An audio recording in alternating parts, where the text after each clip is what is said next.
जर तुम्ही शेअर मार्केटमध्ये गुंतवणूक करत असाल तर तुम्ही मल्टीबॅगर शेअर हा शब्द नक्की ऐकला असेल। जे शेअर्स अनेक पटींनी वाढू शकतात त्यांना मल्टीबॅगर शेअर्स म्हणतात।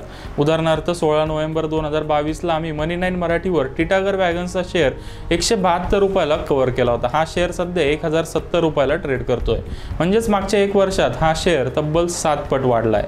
याच प्रकारे आपण कव्हर केलेल्या आरके फोर्ज, जेके टायर्स, ओरियन प्रो सोल्युशन्स सारख्या अनेक शेअर्सनी मल्टीबॅगर रिटर्न दिलाय। पण हे मल्टीबॅगर शेअर्स कसे शोधायचे यासाठी काही फॉर्म्युला आहे का, आणि पुढच्या 2 ते 3 वर्षात कोणत्या शेअर्समध्ये असा चांगला रिटर्न मिळू शकतो ते आता जाणून घेऊया। व्हिडिओच्या शेवटी आपण 4 मल्टीबॅगर शेअर्स कव्हर करणार आहोत, त्यामुळे व्हिडिओ शेवटपर्यंत बघा। जे शेअर्स मल्टीबॅगर झाले आहेत त्यांचा आपण अभ्यास केला तर आपल्याला याचा सिक्रेट फॉर्म्युला लक्षात येईल। स्मॉल आणि मिड कॅप शेअर्सचा विचार केल्यास मागच्या 1 वर्षात सर्वाधिक रिटर्न फॅक्ट, जिंदाल सॉ, आरके फोर्ज सारख्या शेअर्सने दिलाय।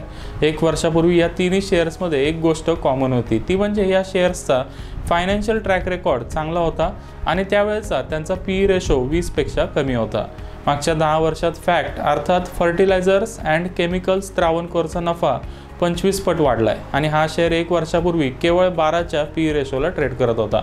जिंदाल सॉचा नफा मागच्या 10 वर्षात साधारण 6 पट वाढलाय आणि आर्थिक वर्ष 2022च्या EPS नुसार हा शेअर केवळ 7च्या पी रेशोला ट्रेड करत होता।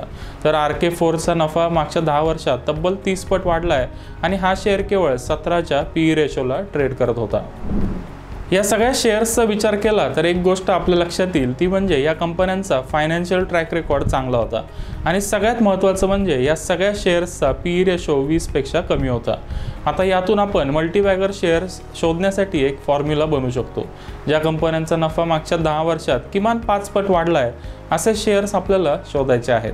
त्यानंतर आपल्याला त्यांचा पी रेशो बघायचा आहे। ट्रॅक रेकॉर्ड चांगला असेल आणि पी रेशो 20 पेक्षा कमी असेल तर ते शेअर्स येणाऱ्या काळात मल्टीबॅगर होण्याची शक्यता अधिक आहे। सध्या या क्रायटेरियामध्ये बसणारे 4 शेअर्स आपण आता कव्हर करूया। या क्रायटेरियामध्ये बसणारा आजचा आपला पहिला शेअर आहे जे कुमार इन्फ्रा। हा शेअर सध्या 486 रुपयाला ट्रेड करतोय। मागच्या 10 वर्षात कंपनीचं उत्पन्न साधारण 5 पट वाढलंय आणि हा शेअर 13च्या पी रेशोला ट्रेड करतोय। दुसरा शेअर आहे मोतीलाल ओसवाल। या कंपनीचा नफा मागच्या 10 वर्षात 14 पट वाढलाय आणि हा शेअर केवळ 12च्या पी रेशोला ट्रेड करतोय। आजचा आपला तिसरा शेअर आहे सीएट टायर्स। या कंपनीचा नफा मागच्या 10 वर्षात तब्बल 28 पट वाढलाय आणि हा शेअर ट्रेड करतोय 18च्या पीला। पुढचा शेअर आहे सटिया इंडस्ट्रीज। हा शेअर सध्या 146 रुपयाला ट्रेड करतोय। मागच्या 10 वर्षात कंपनीचा नफा वाढलाय 14 पट आणि हा शेअर सध्या ट्रेड करतोय 6च्या पी रेशोला। अशा पद्धतीने तुम्ही हा फॉर्म्युला वापरून चांगले शेअर शोधले आणि अशा शेअर्समध्ये दीर्घ कालावधीसाठी गुंतवणूक केली तर शेअर मार्केटमधून चांगला रिटर्न मिळू शकेल।